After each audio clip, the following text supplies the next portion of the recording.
part one of the YZ125 teardown. The seat's already off. That was like that when I got it. Top end's already off. Again, it was like that when I got it, so you're not going to get to see me tear those down. The tank is just sitting there. It's already unbolted, so I'm not going to put bolts back in that and take it back off. First thing we're going to start with, though, is we're going to take the rear subframe off today, and that's pretty much identical to the YZ250F. You've got a bolt here, and you've got a couple bolts down here, and you want to make sure you disconnect your carburetor, actually the boot, and that's essentially it. We're not going to take the rear fender off. We will later, but for right now we're not going to. So first thing we're going to focus on is the top bolt, which is probably, nope, not 12.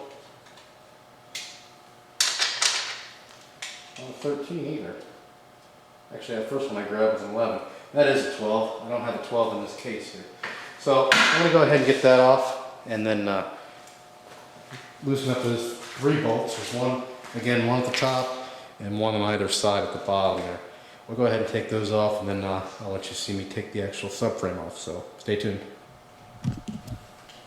Okay, we're back. We've got the top bolt out and the 2 side bolts out.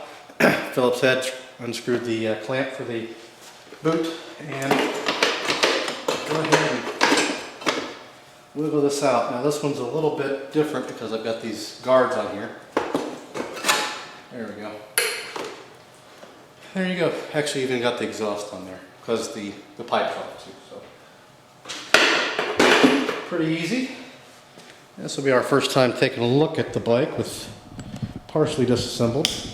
I don't think I'm going to go through this one like I did the 250F. I mean, I'm going to go through it, but I'm not going to do a lot of custom things.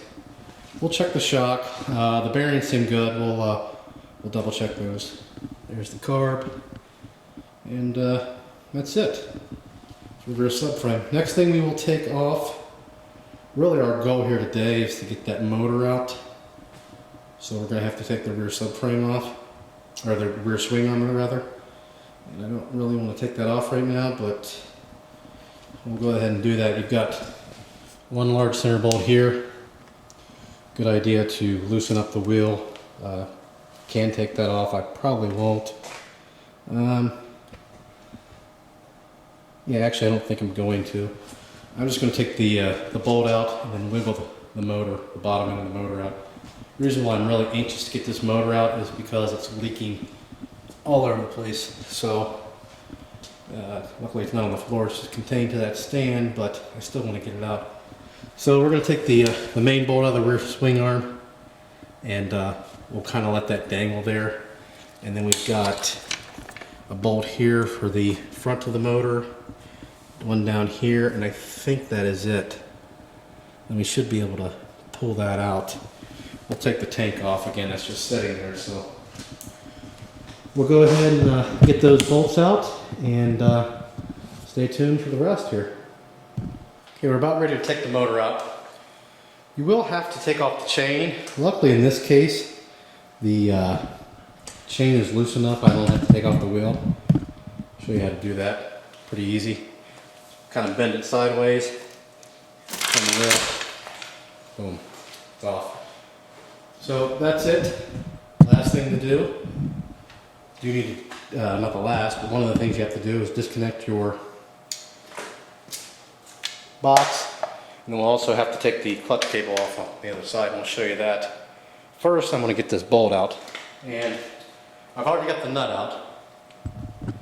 To get the actual bolt, this bolt right here, you will need to persuade it out, more than likely. And we will get a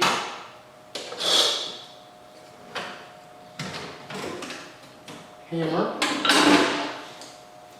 Sorry about that. And a punch. And we'll just kind of tap it out. Actually, this one's not that bad.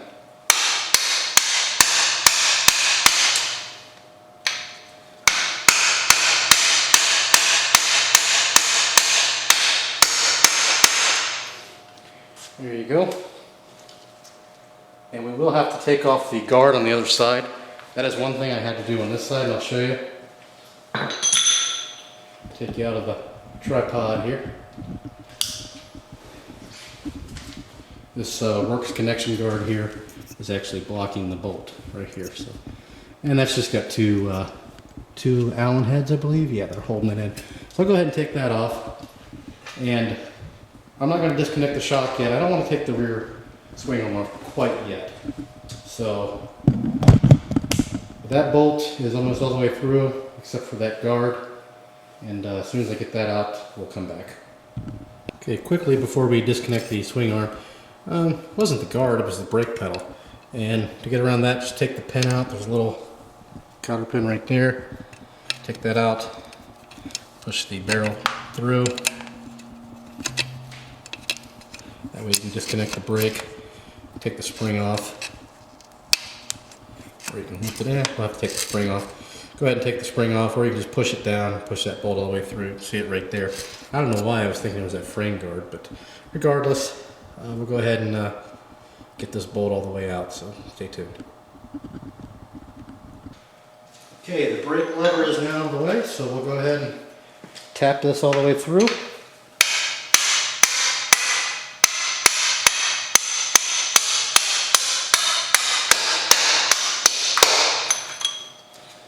Need a little bit longer of a punch.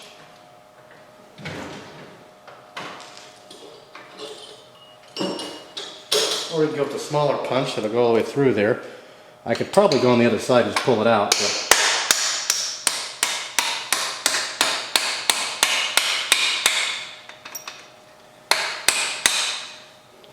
there we go. We'll go ahead and wiggle this, get this out.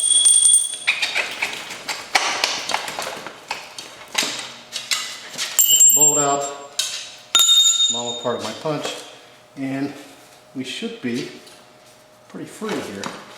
Yeah, we are. There. It's free from the motor. Now to make it easier, we are going to take off this chain guard. Well, we don't have to. We can probably get the chain off around that. And we could take off the shock, but I'm not going to. So stay tuned, I'll show you how to rip this thing out of here. Okay, what we're going to do is we're just going to kind of wiggle the motor. You see it's really free now. Bend this back. And I probably should take this off. I just do not feel like it right now. I will take it off eventually. But I may have to. Yeah, looks like I may have to. I'm going to go ahead and get that off real quick. Okay, you will have to take off that guard. I just went ahead, took it off, popped it off. Went ahead and popped off the carb for now. Otherwise we'll have to take the throttle cable off. I don't really feel like doing that. Make sure everything's loose and nothing breaks. We'll go ahead, and I already kind of wiggled it out before when we took the swing arm off, so now it should just be a matter of lifting it up and out. What do we got here? The vent hose. There we go, bottom end. So there it is, without the bottom end in it, out the motor. That was pretty quick, pretty painless. So that's gonna do it for now. I'll, next video, we'll probably hold off on doing anything else to the bike itself. Probably work on the motor. And then we'll come along and start doing some things to the bike. So, as always, thanks for watching. If you have any questions or comments, post those in the comment section below. And thanks for watching.